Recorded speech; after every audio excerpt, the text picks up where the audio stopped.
MS Dhoni కనీసం ఒక్క బంతిని ఆడటం చూసినా చాలని భావించే సీఎస్కే అభిమానులు కోకొల్లలు. గత సీజన్లో అతడి బ్యాట్ నుంచి భారీ సిక్స్లు వచ్చిన సంగతి తెలిసిందే. చెన్నై సూపర్ కింగ్స్ క్రేజ్కు కారణం ఎంఎస్ ధోనీ.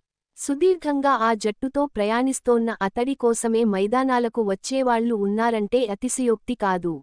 ఇప్పటికీ ధోనీ బ్యాటింగ్ చూసేందుకు ప్రేక్షకులు పోటీపడతారు.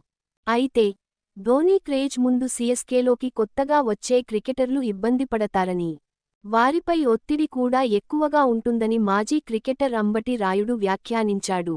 అసలు సీఎస్కేకు మద్దతు ఇస్తున్నారంటే తొలుత ధోనీకి ఫ్యాన్స్ అయి ఉంటారని వెల్లడించాడు. సీఎస్కేలో కొత్తవాళ్లకు ఆరంభంలో కాస్త కష్టంగా అనిపిస్తుంది. ధోనీ కోసం అభిమానులు భారీగా వస్తారు. ఆ మద్దతు అద్భుతం. బ్యాటింగ్కు వెళ్లినప్పుడు త్వరగా ఔటైపోవాలని వారు కోరుకుంటారు. అలాగని జట్టు ఓడిపోవాలని కాదు. ధోనీ త్వరగా బ్యాటింగ్కు రావాలనేదే వారి ఆకాంక్ష. అందుకే అతడిని నాయకుడు అని పిలుస్తారు. సీఎస్కేపై ధోనీ ప్రభావం చాలా ఎక్కువ. ఆ జట్టు కోసం అతడు చేసిన దానికే పెద్ద ఎత్తున ఫ్యాన్స్ అయిపోయారు అని అంబాతి రాయుడు తెలిపాడు.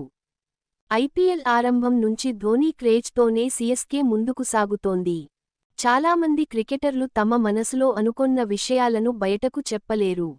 అలాంటి వాటిల్లో ధోనీ క్రేజ్ కూడా ఉంటుంది.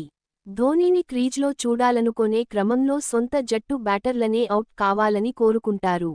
ఇది కాస్త కొత్తగానే అనిపిస్తుంది. జట్టులోని ఇతర ప్లేయర్లు తమ సత్తా చాటేందుకు వేదికగా నిలుస్తుందనడంలో సందేహం లేదు. అదే సమయంలో ఒత్తిడి కూడా ఎక్కువగానే ఉంటుంది. దీనిని తప్పించుకోవడం చాలా కష్టం. ధోనీ రిటైర్మెంట్ అంశం ఎప్పుడూ క్లిష్టమైందే.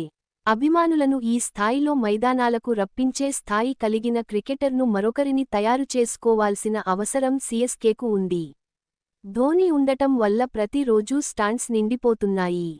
ఈ స్థాయి క్రికెటర్ మరొకరు లేరని భావిస్తున్నా అని రాయుడు తెలిపాడు.